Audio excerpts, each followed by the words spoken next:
Fanajjainahu minal gham, kami selamatkan Yunus alaihissalam dari gham, perut ikan. Wa kadzalika nunjil mu'minin. Kalau ada orang-orang beriman setelahnya mengalami situasi yang serupa, bahkan masuk ke perut ikan pun dia berpikir, saya selamatkan, kata Allah. Atau bukan perut ikan, perut rentenir,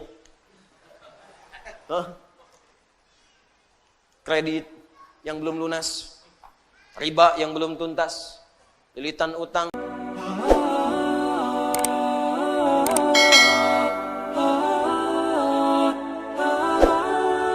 Baik, fokus. Jika kita ingin mendapatkan kemudahan dalam hidup, kenyamanan, kenikmatan, maka kunci yang pertama kata Allah, fokus baik-baik, perhatikan, ikutilah, temani, dempetin. Ya, oleh kita sandingkan kehidupan kita itu dengan golongan-golongan yang paling utama. Wa hasuna ulaika rafiqa. Dan mereka itu sebaik-baiknya model kehidupan yang harus kita ikuti sampai dempet ikuti dengan dekat sekali pola kehidupan mereka. Siapa mereka ini? Mereka itu adalah orang-orang yang selalu taat kepada Allah dan Rasul. Taat. Makanya ayatnya dibuka dengan kalimat Quran surah keempat ayat 69, wa may yuti'illaha war rasul. Siapa yang mau menaati Allah dan Rasul? Taati. Ikuti. Nah, model kehidupan yang taat kepada Allah itu disebutkan oleh Al-Quran ada 4 golongan utama. 1, para nabi. Semua nabi.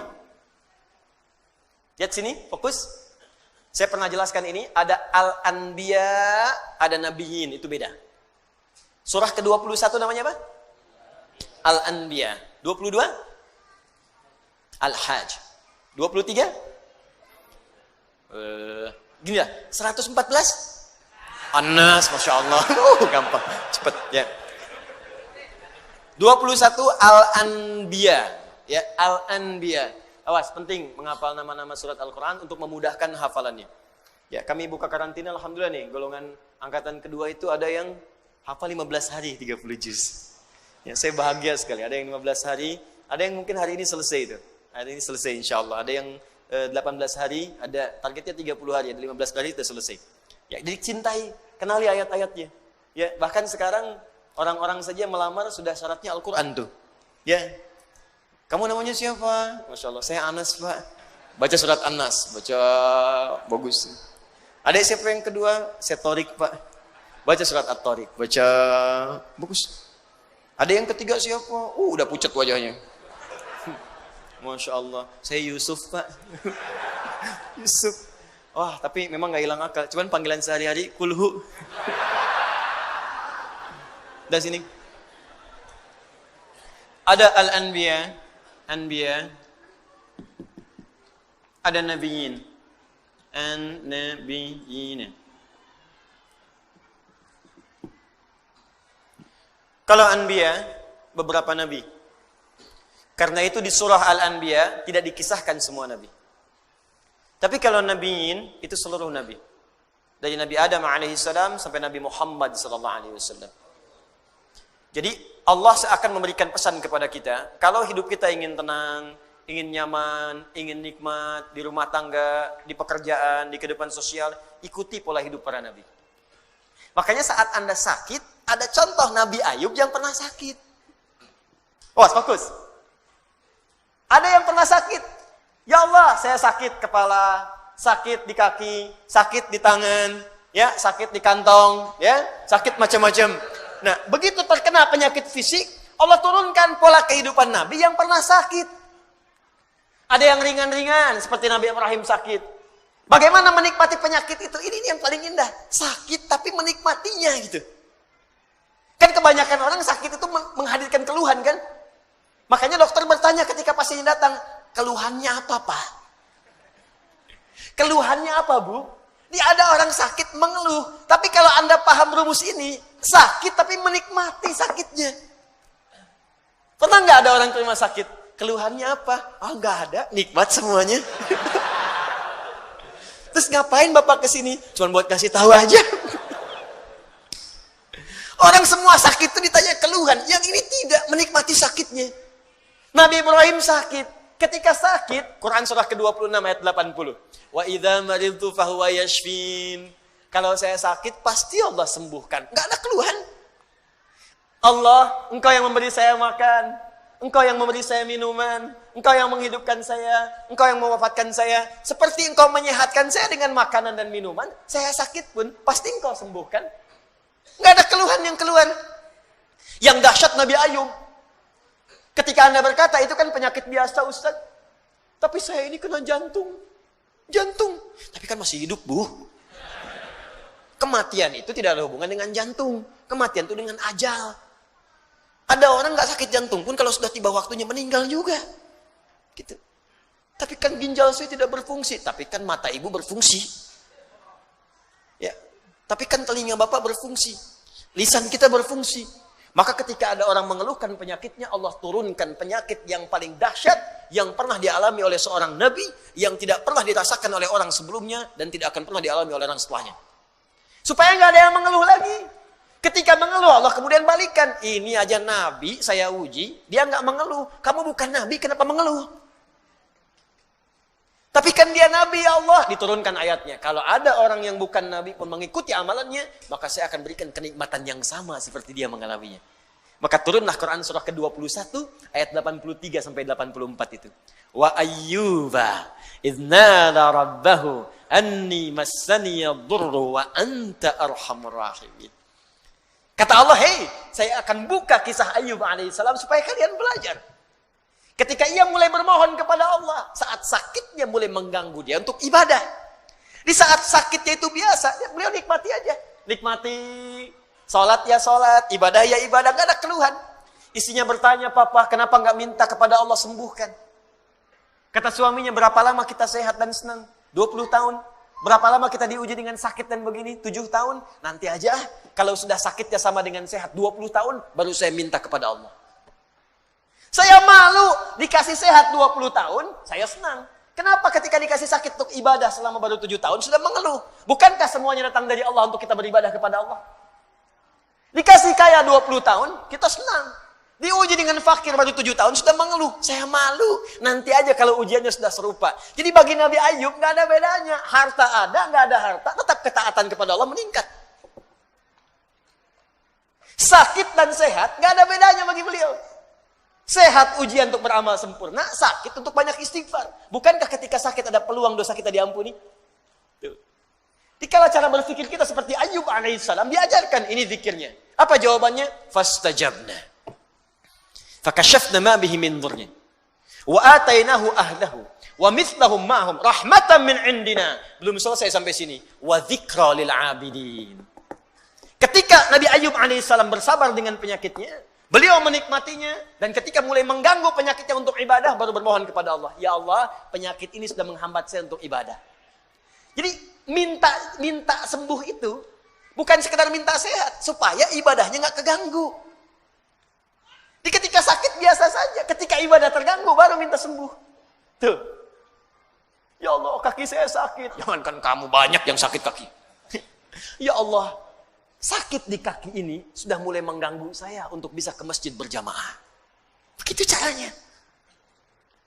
Ya Allah, kepala saya sakit. Banyak yang sakit kepala. Ya Allah, penyakit di kepala ini sudah mulai mengganggu saya untuk khusyuk berzikir kepadamu. Gitu caranya. Jadi begitu Anda menikmati itu untuk kepentingan ibadah, ditutup dengan kalimat wa dzikra lil 'abidin. Ini aku ingatkan untuk hamba-hambaku yang lain selain Ayub. Jika kalian mengalami hal yang serupa, amalkan amalan seperti Ayub merasakannya. Nabi. Anda berdagang. Anda bisnis. Anda bekerja. Anda berdakwah. Anda mengajar. Apa Anda kira akan mudah menyampaikan semua itu? Belum tentu. Kadang-kadang ada saingan. Anda yang ikut tender, mereka yang menang. Padahal nggak ikutan sama sekali. Ada yang kemudian berusaha menyingkirkan, menyungkurkan. Ada yang mengajar juga, kadang-kadang ada yang menyoal. Bukan cuma Anda. Bahkan ada seorang nabi namanya Yunus alaihissalam. Berdakwah, bekerja dengan baik. Disoal oleh orang sampai diusir dari kampung. Masuk kemudian ke perahu, dilempar, ditelan ikan paus. Anda bayangkan. Anda masih hidup sampai sekarang, beliau di dalam perut ikan paus. Tapi kau masih bisa nikmat aja, zikir. Idznada fi dhulumati, ya. Baca ayatnya wa dhannuni Baca ayatnya 86 sampai 87-nya. Wa dhannuni idh dhahaba mughadiba, ya? Wa dhanna an lan naqdira alaihi. Fanada fi dhulumati alla ilaha illa anta subhanaka inni kuntu minadh dhalimin. Tadinya gelisah. Enggak enak tuh. Ditelan dalam perut ikan paus. Kira-kira tuh di dalam perut ikan paus itu, maaf ya, terang atau gelap? Udah pernah masuk? Hah? Pengap atau nyaman? Ya, kita kebayang aja pasti pengap, sempit pengap. Dalam perut ikan yang sangat besar itu sempit pengap. Tapi masih bisa berzikir kepada Allah. Allah ilaha illa anta subhanaka inni kuntu minadh dhalimin. Allah ilaha illa anta subhanaka inni kuntu minadh dhalimin. La ilaha illa anta subhanaka inni kuntu minadh dhalimin. Allahu akbar. Apa jawabannya? Fastajabna lahu. Ya, wa najjaynahu minal gham. Perhatikan jawabannya. Tadi Nabi Yunus alaihissalam masuk ke dalam perut ikan paus. Tapi ketika dijawab doanya, jawabannya bukan mengeluarkan beliau dari perut ikan paus. Ya. Kalau mau konsisten, fastajabna lahu wa najjaynahu minal hut. Kami jawab doanya, kami bebaskan dia dari perut ikan itu, kami keluarkan. Tapi yang terjadi adalah kalimatnya indah. Fanajjaynahu minal ghammi. Gham. Apa itu gham? Gham itu awan gelap yang menaungi. Gelap.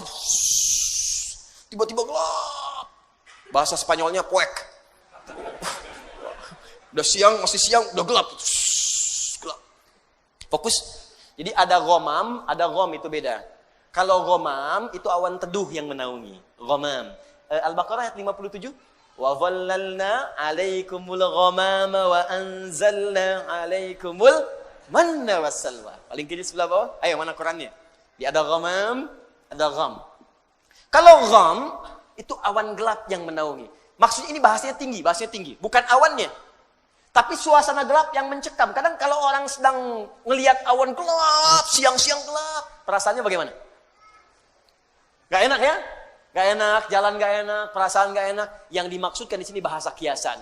Ada orang yang mengalami situasi yang gelap, bikin sesak. Seperti Nabi Yunus berada di perut ikan paus. Suasana gelap, bikin sesak. Mungkin tidak harus masuk ke perut ikan. Anda ikut pekerjaan, tiba-tiba dijahili oleh orang. Anda yang difitnah, bukankah gelap? Pulang-pulang siang tapi sudah longlai. Nyampe rumah gak ada senyum. Anda yang ikut ujian, begitu mau wisuda, ada nilai yang hilang belum sampai, tiba-tiba gelap. Anda yang sudah mau lamaran, besok mau nikah, tiba-tiba pasangan berubah keputusan. Gelap. Seketika kan gelap, ya Allah. Padahal situasi siang. Ya Allah, aku seperti tersambar halilintar. Padahal halilintar gak ada. Ya. Makanya kalimat Qur'annya indah. Allah tidak mengatakan perut ikan pausnya. Allah ingin mengatakan, akan ada orang-orang hambaku, mungkin selain Yunus, yang mengalami situasi serupa dengan Yunus. Pekat, gelap, capek, lemah ya Allah. Walaupun tidak harus masuk ke perut ikan. Karena pekerjaan, karena di rumah tangga, karena di kampus, karena di kehidupan. Tapi Anda amalkan seperti Yunus, dalam suasana di perut ikan pun masih nikmat. La ilaha illa anta subhanaka inni kuntu minadh dhalimin. Perhatikan, begitu Anda mengamalkan zikir yang sama dan menikmatinya, wa kadzalika nunjil mu'minin. Belum selesai. Fanajjaynahu minal gham, kami selamatkan Yunus alaihissalam dari gham, perut ikan. Wa kadzalika nunjil mu'minin. Kalau ada orang-orang beriman setelahnya mengalami situasi yang serupa, bahkan masuk ke perut ikan pun dia berzikir, saya selamatkan kata Allah. Atau bukan perut ikan? Perut rentenir. Kredit yang belum lunas. Riba yang belum tuntas. Lilitan utang. Ya. Kehidupan rumah tangga. Masalah sosial. Minta. La ilaha illa anta subhanaka inni kuntu minadh dhalimin. Uang belanja belum kunjung datang. La ilaha illa anta subhanaka inni kuntu minadh dhalimin. Tuh.